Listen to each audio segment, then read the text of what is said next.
Hey guys, it's Jeff, and today iOS 12.3 was just released by Apple, and we have a lot of exciting news surrounding this version of iOS. So today we'll go ahead and get it loaded onto our iDevice and check out any new features, major changes that were made within this version of iOS, and then also check out the comparison between iOS 12.2 and iOS 12.3. So we have a lot to talk about. Let's go ahead and get started.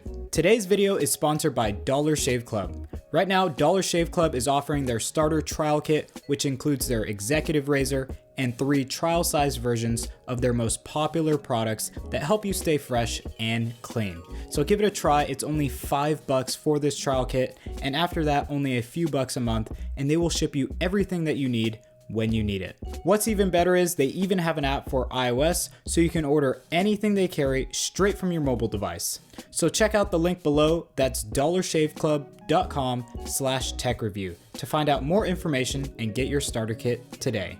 Okay, so before we get started, if you guys want to stay up to date on the latest and greatest with iOS, make sure to get subscribed and also hit the bell button to get updates as soon as that content is released. So let's go ahead and move on to all of the new features. And the first new feature has to be the Apple TV app. So as you can see here, we have a top to bottom change of the UI for the Apple TV app. And honestly, in my opinion, it looks absolutely gorgeous. I want to know your thoughts in the comment section down below. And also let me know if you actually use the Apple TV app. I personally have started using it a lot more now that we see this UI change and the Apple TV Plus subscription service is coming out. So I'm really excited to see how that all develops, and I'd love to know your opinion on the Apple TV app right now. Now, with that change to the Apple TV app, we also saw in the settings app a change to the Apple TV app menu. So you have a little bit different settings here, and then a little bit different way to control the Apple TV app from the settings app.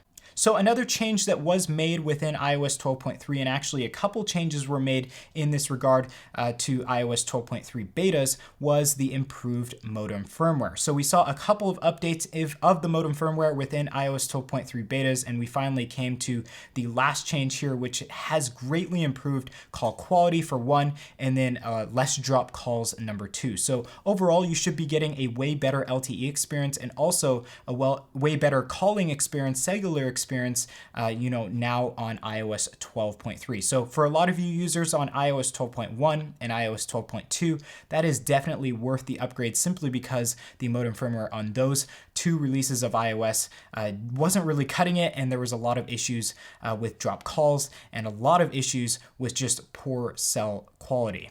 Okay, so those were all of the new features with iOS 12.3. I know, super disappointing not to see more, but we do have iOS 13 coming in the next couple weeks here, which is super exciting. So let's go ahead and talk about kind of the major change and major improvements that were made within iOS 12.3, and that was speed and performance. So we did see an increase in speed and performance, but I did see that everything is a lot more stable within this build of iOS. Animations feel smoother on all devices rather than just the newer ones like the iPhone XS and XS Max. I'm even seeing improvements on the iPhone 5S. So that's really exciting to see here that not just the newer devices were worked on in regards to speed and performance, and we're actually seeing the speed and performance increase going to kind of the entire lineup of iOS devices rather than just the newer ones. Now, besides the speed and performance changes to iOS 12.3, we also saw a huge jump in battery performance. So battery life is up in iOS 12.3, and that is super exciting to see given that we're getting better battery life as we move later on into the iOS release process. And that is actually due to more efficiency in the CPU and GPU performance. So basically, Apple has gone in to the code and tweaked the CPU and GPU performance here to basically operate more efficiently, which will essentially give you better battery life. So that is really nice to see that Apple is focusing on this later on in the iOS kind of life cycle here for iOS 12. And guys, if you are having any problems with speed or performance or even battery life, I believe that this would be a fantastic upgrade for your iDevice, no matter what iDevice you have that is compatible with iOS 12.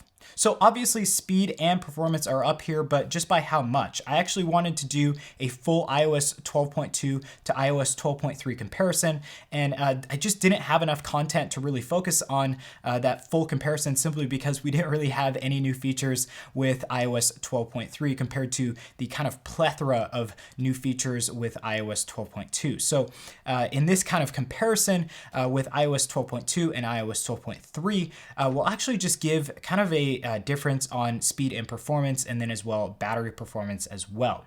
So in regards to speed, we actually saw a 3.3% increase in the CPU. So basically we took the combined scores of the CPU from iOS 12.2 and iOS 12.3, compared those two, and we saw a consistent plus 3% increase in performance.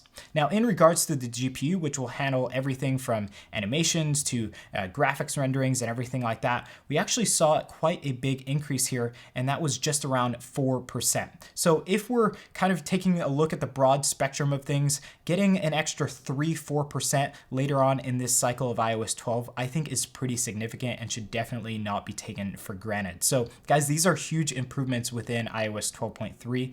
Given that we're not getting any new features. Yes, that's a sad thing, but we're also getting a lot more performance out of this later build of iOS 12. So as I said, GPU up 4%, and that is kind of showing within iOS 12.3 here, with a lot smoother animations, a lot faster animations, and less jitters when going throughout iOS and kind of playing games and everything like that.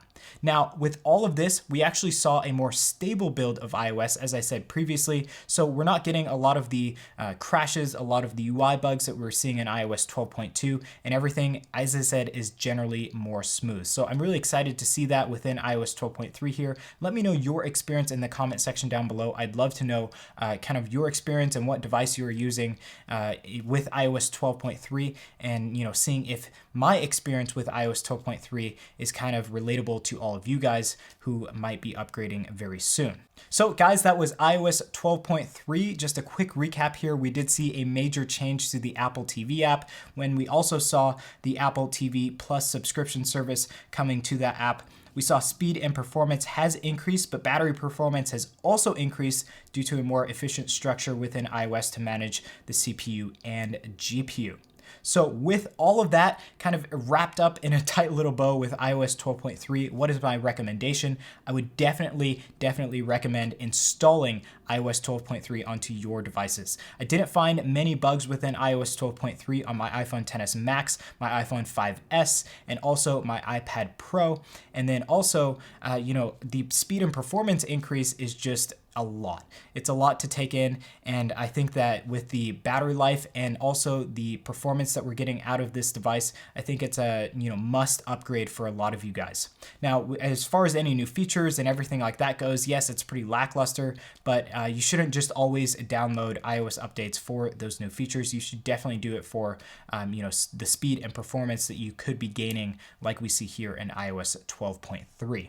Now, we also saw a lot of bugs from iOS 12.2 being fixed within the iOS 12.3 update. So a lot of the LTE and cellular connection issues being fixed here in iOS 12.3. A lot of UI bugs were fixed that were freezing up iOS. And then there were a lot of reports in iOS 12.2 of overheating of iPhones. So that was pretty serious. And within iOS 12.3, I haven't really seen any issues with overheating, and I haven't read any reports on that either. So guys, that was iOS 12.3. Did you like it? Did you dislike it?